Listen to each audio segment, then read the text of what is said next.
Hey, what's up everyone? Morey Croson here, and today we're going to be talking about the difference between running a 4.6 and a 4.3 in the 40-yard dash. We're going to start the video right now. This is the newest edition of the Perform Side. Reach your individual goals. You don't want to just talk about straight line speed. We also want to talk about your ability to be quick. We break down your video. Let's make you into the quarterback I know you can become. All right, so this is something that I think will be very interesting for a lot of people to be able to watch and be able to fully understand. I do want to say that not every single example is going to be just like this example. This is going to be just one of many examples that we have talked about and gone over that ends up contributing to a loss of time when it comes to running the 40-yard dash. This will mostly go into body positioning. So what I mean by that is, and we'll start through the two different, this is actually from 2022. We have Kalon Barnes here on the left and Jermaine Waller here on the right. And so we always talk about first 4 steps. We want to be able to pick up 5 yards. And in this particular case, we could see that they both picked up that 5-yard distance in those 4 steps. We could see, though, that with Jermaine Waller, he's just getting upwards a lot sooner, right? And based off of the video here, we could see that not a lot of difference here in first 4 steps. 0.02 of a second is, really the difference here. And the height for both these people, too, are about the same. Kalon Barnes is actually a little bit shorter. Okay, now we're going to go to the 7th step. Jermaine Waller 6'1". So this is a big difference now, or a more substantial difference, where we see 1.64 here on, with Barnes, where he's hitting that, and the steps are the same, right? Maybe Waller's a little bit further. We have 1.73 to 1.64. So within those that 5 yards, what happened was there became a 200th difference to now closer to a 900th difference, or entire tenths of a second difference in their running. And most of it has to do, at least in my opinion, in the body position. So we see with Barnes, he's doing a really good job of staying down through that drive phase. And while he still is getting fairly straight with that leg, one of the foot striking the ground, he's still doing a really good job of being able to keep his spine facing straight, where we see with Waller, he's just getting a lot more upright. Now, what happens is when you start to get more upright like this, even though he's landing with that foot in a pretty good position, you just lack that ability to really continue to build speed. So what we see Barnes do here is he's continuing to be effective in building his speed because of his body position. He's a much more forward lean. I usually recommend for people to stay in that drive phase for about 12 steps.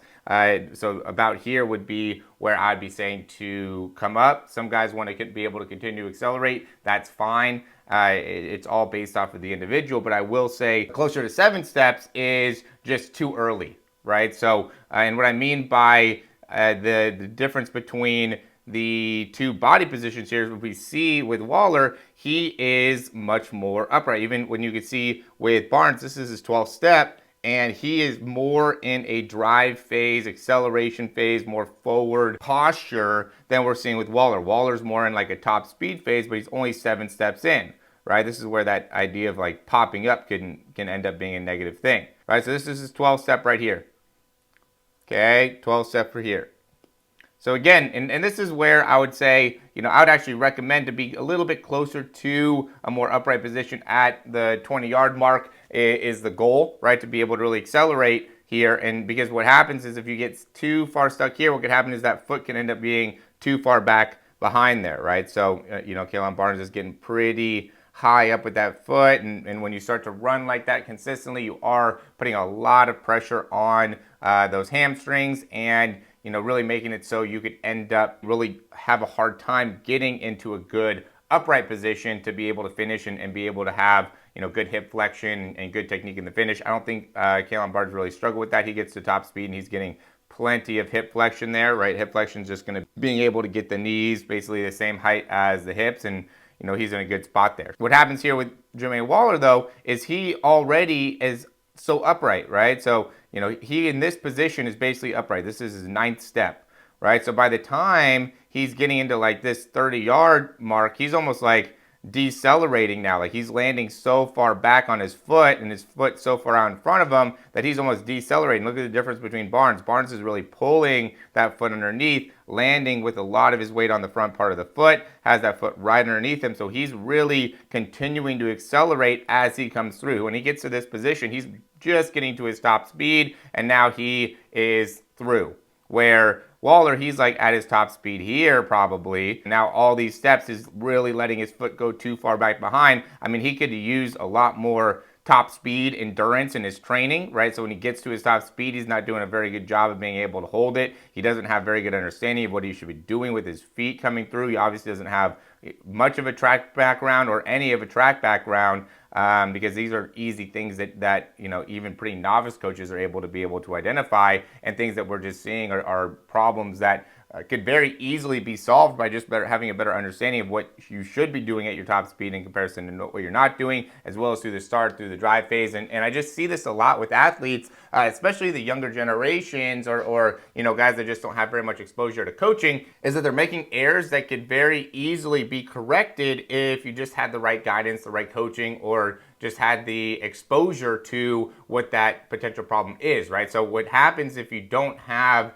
the necessary guidance when it comes to being able to understand the difference between running a 4.3, right, or 4.6, I mean, that amount of time is very quick, 0.3 of a second. You know, it's really hard to be able to fathom that. The time that it takes me to say 0.3 of a second, it's already been past that amount of time, right? And so the point being is that if every single thing that you're doing when it comes to, especially all of those really short races, the 40, the 60, the 100, even if you're trying to measure your 10-meter fly or 10-yard fly, all those little details really make a big difference, not only making it so the time can be better, but also making it so you can get yourself in a good position to be able to finish well. And I would say that's the big thing here with Waller, is that while his time was not bad in, you know, let's say the first 5 yards or first 10 yards, what he did is he got himself in a poor position to finish because of some of the things that he did, some of the compensations that he made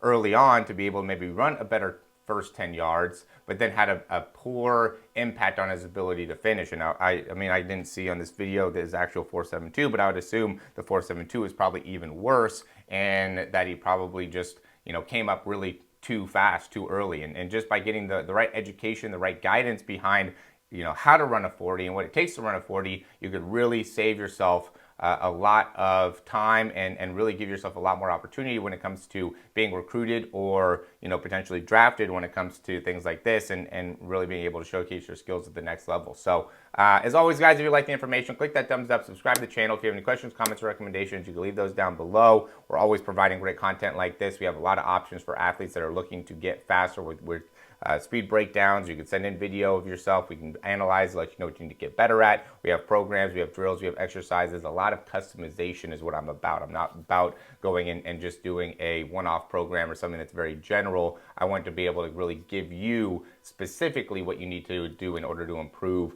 whatever it is within your sprinting, your running technique, your start, your acceleration, your drive phase, your top end speed. Just get very specific into what are the things that need to be addressed and how you could address those to really make it so you can, again, excel and have not only success within some of these tests, but also have a lot of success when you're on the field or on the track. So again, if you like the information, click that thumbs up, subscribe to the channel, check out some of the things we got in the description, and we'll talk to you soon.